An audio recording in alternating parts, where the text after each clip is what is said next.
Welcome back, ladies and gentlemen. You got the Pokemon Professor here. And though I sound like I'm dying, I'm not. I just lost my voice this week while teaching. And I thought, damn, this is a week that I even made the slides. I was planning to look all pretty and, get my hair did and shit. But, beggars can't be choosers. So if this is something that you'd like to see more of, you like the slide, you say, damn, my man's out here doing it. Show some support, let me know. Say, I don't give a fuck if you have slides, I just enjoyed the videos. Hell, I appreciate that too, just because I know I don't have to waste the time to do it. But every once in a while, you gotta get fancy.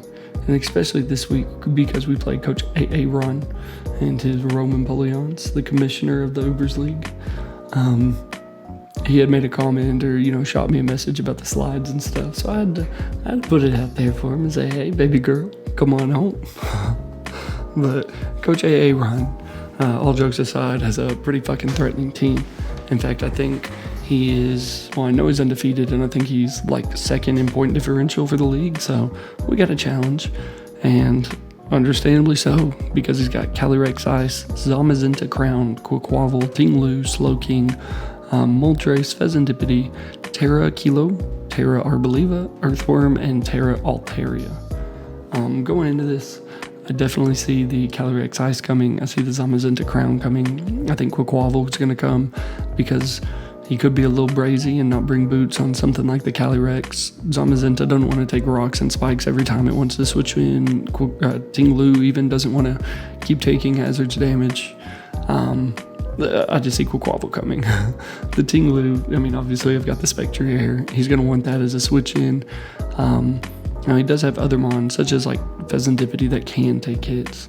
But I just see being able to get up hazards and forcing me out with the Zamazenta, the Clayrex.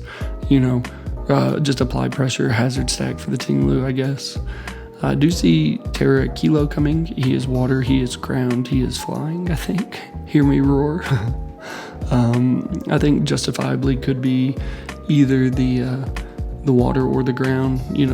I think defensively they take hit from stuff like the Excadrill pretty easily. It kind of walls Zapdos even with the wind power if he's Terra Electric, or the Volt Absorb if he's, Terra Water, or wind power if he's Terra Ground. It just shuts my shit down.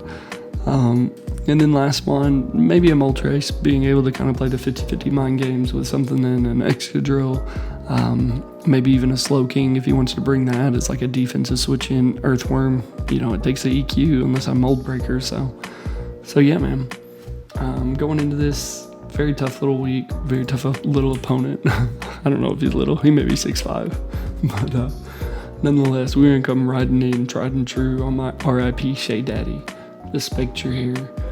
Timid Grimnay holding the heavy duty boots. Max HP, a little bit in special attack that I had left over, and then the 252 in my speed. Realistically, if he's running Adamant or just not max speed Jolly on the Zamazenta Crown, I'm going to be able to outspeed that thing. If I get a Grimnay boost, I am running the Draining Kiss this week, so that could be massive. I also have a Will-O-Wisp, so being able to outspeed and, earn that thing is going to be awesome and massive and funsies. And then I have Hex and Calm Mind. If I'm able to get a burn on something and I know that they aren't going to be able to hit me for very hard, maybe it's the Earthworm or something like that, being able to set up a Calm Mind, get that +1 in my SPDF, +1 in my special attack, that may be enough to just run away with the game. Because realistically speaking, stuff like the Tinglu that could want to switch into a Hex, even if it's burned, it's not going to take a +1 Draining Kiss real well and help me get back up to health. And his only chance to kind of prevent this thing from snowballing may be just like a Whirlwind set on Tinglu. So that's my win con all in all. Another mon that I think is going to be pretty important this week is going to be my Pink Panther, holding the Babiri Berry while running Relaxed and Unaware. 252 in my defense, 156 in my HP, and then 100 in SPDF. I just wanted to know that I could take a heavy slam from the Zamazenta Crown. I really wanted this thing this week because I could spread knockoffs, and I think it kind of forces some switch-ins with my set. If I bring this thing in against the Zamazenta Crown, I could see it going for a sub. So I can hit it with the Alluring Voice, but I think the Encore is really going to be nice in case I have to bring it in and he's already behind a sub. If he just wants to set up something like the the Iron Defense. Well, I go for Encore, and then I just get the free Alluring Voice, being able to confuse it as it continues to set up, force it something to switch in, and then go for the knockoff, anything like that. Being unaware, if the Clayrex gets its, not Grim Nay, but fucking Ice Nay or Frozen 2 Nay or whatever the shit it's called. Being able to take a heavy slam from that thing and being able to hit it a little bit harder and confuse it, I think that could, get me out of a tricky situation near a Trick Room in-game or something like that for my opponent. But a defensive piece this week, I'm pretty pumped to bring it in all honesty.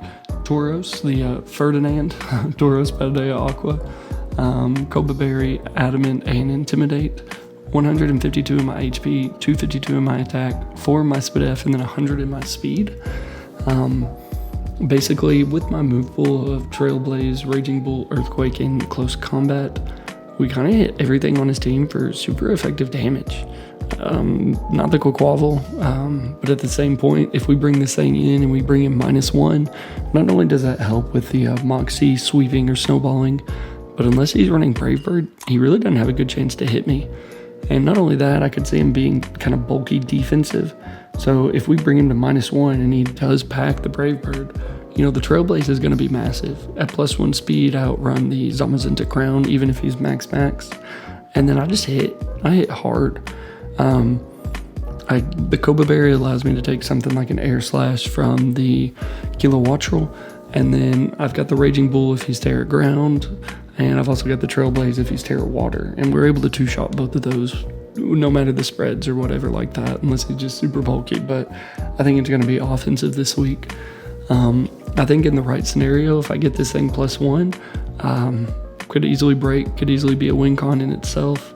I like the Intimidate shuffling for the Quaquaval, the Clayrex-Ice, even the Zamazenta, So I'm really excited to be able to bring this thing to an Ubers League. But something I know I needed was going to be your girl, Excadrill. Jolly Mold Breaker holding the heavy duty boots. I have 48 in my attack, 252 in my defense, 104 in my speed F, and then 104 in my speed. We are running Rapid Spin this week, so that speed investment just allows me to be able to get the +1 and outrun everything. I've got Iron Head for the Clayrex-Ice, Earthquake for the Zamazenta, Earthquake for the Tinglu, Slowking, stuff like that. With this set, we don't have anything to necessarily hit the Moltres with, but I'm not as concerned about that. We've got Panther to be able to switch into that. We also have Spanish 2, which could pressure that out, the Zapdos, as you're about to see. And if he brings it, he brings it. So yeah, I really wanted Rocks Up. I really did, just in case he is going to be crazy and not run boots on the Clayrex. Being able to get that chip damage on the Tinglu if he's bulky, Kilowattrel if he's not boots and he thinks he can, ultimately just tear away the weakness. If I'm able to get Rocks Up before he's able to tear it, I at least force him into a passive turn of Roost or something like that. Mold Breaker there because of the Earthworm being able to hit that thing. We would have to scout for something of an ability shield, but at that point, if he goes for the body press, we're max defense bulk, so we're going to be able to live it. And we have some in the Spadef to be able to take some hits from the Pheasantipity a little bit better. In fact, Pheasantipity can't really touch us if he's going to be Calm Mind. This defensive spread allows me to live something, or the Spadef spread, I guess I should say, allows me to live Terra Blast from like water or ground from Kilowattrel a little bit easier. And yeah, I just want Rocks Up, man. I want Rocks Up. And as we were talking about, my Spanish 2 Zapdos, relaxed nature again, very bulky on the defensive side, as you can see with his team. His first 3-4 Mons are just physical threats. Tinglu not as much, but he can still hit pretty decently. So going defensive bulk this week, 252 in my defense, 248 in my HP, and then 8 in my special attack. U-turn, Roost, Hurricane, and Discharge. Hopefully I am able to bring this thing in on something like a Quaquaval and get a static, or at least see, okay, he wasn't boot, so maybe he's protective pads or something like that. And with this move pool, he can only be Bolt Absorb or Wind Power. He can't be both at the same time. So I'm going to be able to hit it with the Discharge or the Hurricane. If he is Wind Power on a Terra Ground Kilowattrel, if I see Terra Ground, I'm going to U-turn. And then, like I said, I didn't really hit that Moltres or the Slowking super hard. So I wanted to have something like the Discharge on there just in case. I mean, Hurricane in itself is going to be doing a lot of damage, but that could be the difference going for something like a Flinch or a Para on the Zamazenta for a body press, Clayrex, things like that. Hurricane should pretty much always break the sub. Depending on his spread, I'm picturing like just max HP though. So if I'm able to land my Hurricanes, I think Zapdos would be pretty good this week. But the Choice Scarf Papa, the Modest Inner Focus Entei, 152 in my HP, 252 in my special attack, and then 104 in my speed, holding the Choice Scarf. And we are Tera Fire this week. The reason behind that is he really has no eruption switch-ins. Now he could bring the Moltres that we've talked about, but I expect the Kilowatt rule and I expect it to lead. So unless he's Tera Water, if he is Tera Ground, Modest Choice Scarf Eruption should be able to just OHKO that thing if he's offensive. If he wants to bring in the Ting Lu, max HP, we have a chance to two-shot it. We're going to be able to outspeed the Zamazenta Crowned. Even if he's max speed, we're going to be able to outspeed the Clayrex-Ice. So even if I have to let this thing take some damage, I do have the Lava Plume, which is just going to hit both of those things for super effective damage. I have the Scorching Sand as well, just in case, maybe I don't need to go for the Lava Plume because he still has Quaquaval pretty healthy. If I'm able to hit that thing just a little bit harder between that and the Zamazenta or whatever the situation may be.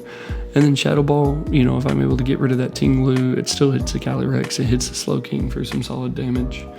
I do think I'm going to lead with this straight up and just click Tera Fire, Choice Scarf Eruption, turn 1.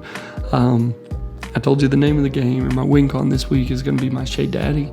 So if I can get Shea Daddy in and I'm able to pressure that Ting Lu from the get-go, I think with my Will-O-Wisp, Draining Kiss, and the Hex, I could essentially just kind of snowball away the game.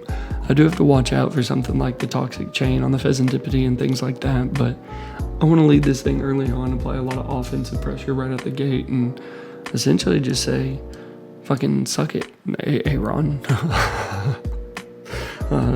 All love to Aaron. But that'll be my team for this week. If you enjoyed the team builders, like I said, just let me know in the comment section down below, and I will catch you on the flippity flip. Peace.